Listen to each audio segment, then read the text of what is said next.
Hello, my name is Michael Quigley from Catos. I'm on a mission trying to help 1 billion people, and in this video, I want to help you as a leader to help keep your energy reserves topped up and avoid the end of year leadership trap and burning out and feeling really bad. So let's look at what could happen, how we can kind of avoid it, and then I want to give you 5 ways that you can top up these deep reserves of energy so you feel sustained through the holiday period and into the new year. So the first thing is if you don't make the effort and the focus to focus on topping up these deep reserves of energy, what can happen is you can find yourself making bad decisions. The team can get out of alignment. You can find yourself being inconsistent. And then at the end of the year, you can feel totally like, what just happened over the last 4 to 6 weeks? And I feel exhausted and I'm already worried about next year. And I don't want that to be you. So what can happen is you might start to try and wind down, but mentally getting wound up at the same time, and you feel like your performance is going down, and you think, "Oh, I'm not actually doing that well, but I need to try and take care of myself somehow," and you feel you're winding down. The opposite can happen. This happened to me as a teacher. You find yourself saying yes and doing lots of extras, and you think, I'll just get it all done and I'll rest in the holidays. And the problem with that is you're winding yourself like a spring, you're winding yourself incredibly tight. And the moment you stop and the moment you let go, your immune system kind of says, hey, we're going to crash for a couple of weeks, you know? So that's what can happen. And I don't want that to happen to you. And what are these deep reserves of energy? Well, I got the concept from a management guru, an Irishman called Charles Handy. Incredible man. Check out Charles Handy. His material is incredible. He says if you're a leader, if you're a manager, you're a director, you're a business owner, you're a parent, you're someone that people look into for leadership, right? You need to have these deep reserves somewhere within your soul that you can draw from. It's more than just your physical health. It's more than your mental health. It's more than your performance. It's more than all these, these effectiveness hacks and productivity tips and things like that. You draw in from somewhere deeper. It's like saying, well, where's the internet? It's kind of everywhere and you can get on it and you can extract things from it. So this is what I would suggest, and it's taken me years figuring this out, is that you set up this thing about these deep reserves of energy as an ongoing thing. It's not a separate thing for a certain time of year. It's this ongoing thing. Okay, so imagine like you topping up your phone. If you just kept that phone on charge all day, then it would be on 100%, wouldn't it? But the work day and life and the year takes it out of us and we go down. So I want to give you 5 things. I've written down 5 here, and you might want to make some notes on this. So the first one is vision. If you have a true vision for your life, for your business, for your work, and you visit it regularly, it's like going to a well and drawing water. You can close your eyes and you think, oh man, and do that. Close your eyes, look at it, see it as you want it, see it completed, feel it. When I think about my vision of helping 1 billion people, that's a lot of people, And when I think about hopefully in the decades ahead and the people I can help and what that would look like and how that would make me feel and the pride and the love, and the satisfaction, all that good stuff. It could be as simple as an image, it could be a feeling, but revisit that vision. There is nothing. Vision is a life force of a leader. There is nothing that will restore you more as a leader than your vision.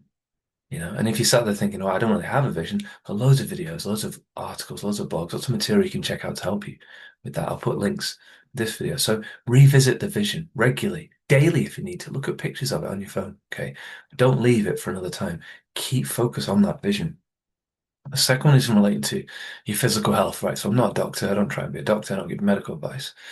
But recognize, especially at these times, yeah, when you're working towards a holiday break or you're feeling not quite yourself, there's a lot more stress in your system. You're feeling, what are your things that you have to look out for in your physical health? So, for example, for me, I sit down a lot, right? I also stand in one place as I deliver speeches and training. So I have to watch out for things like my lower back. And I know that around holiday times, I have to be careful of my lower back. So guess what? My training in the gym, I will adapt my training.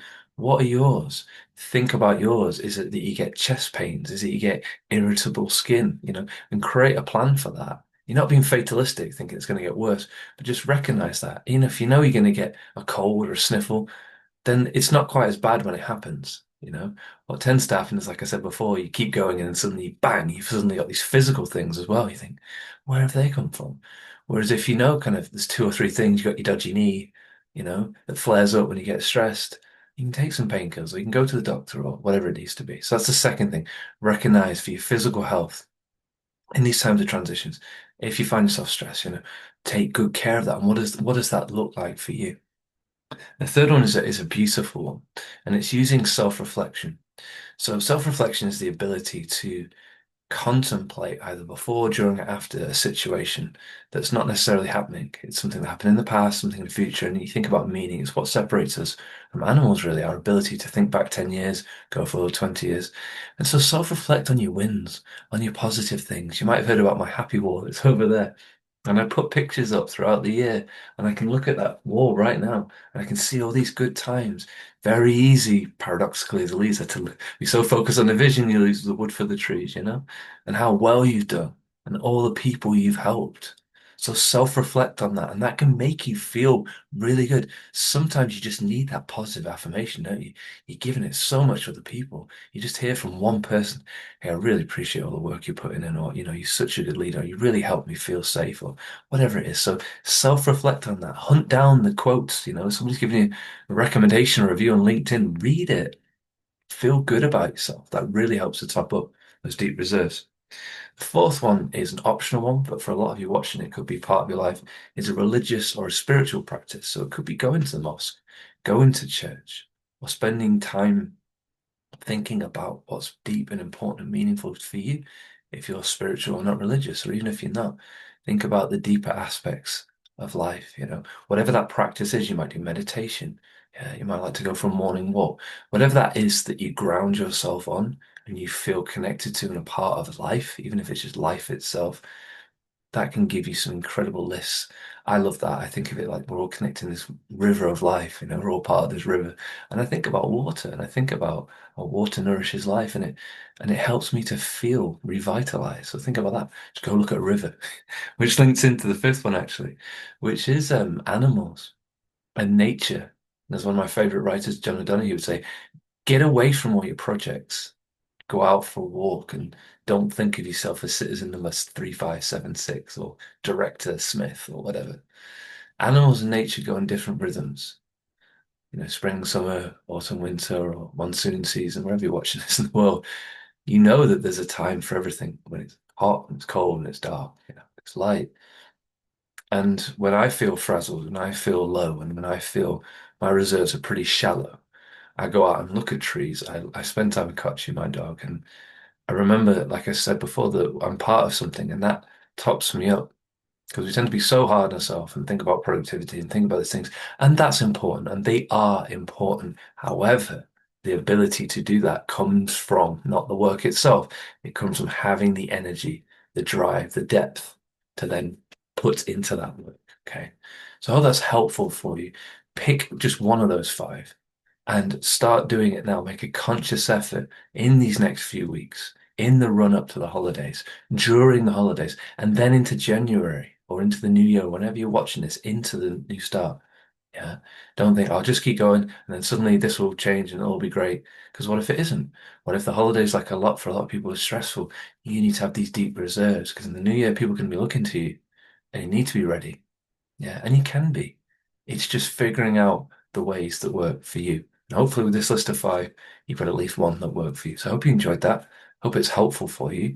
Please leave a link or a comment, or you can subscribe to Catos if you're new. Let me know which one was your favorite one, if you got one that I haven't listed that you like to use, and enjoy using them. Top up those deep reserves of energy. You're worth it, and you can do it. Take care, and I'll see you soon.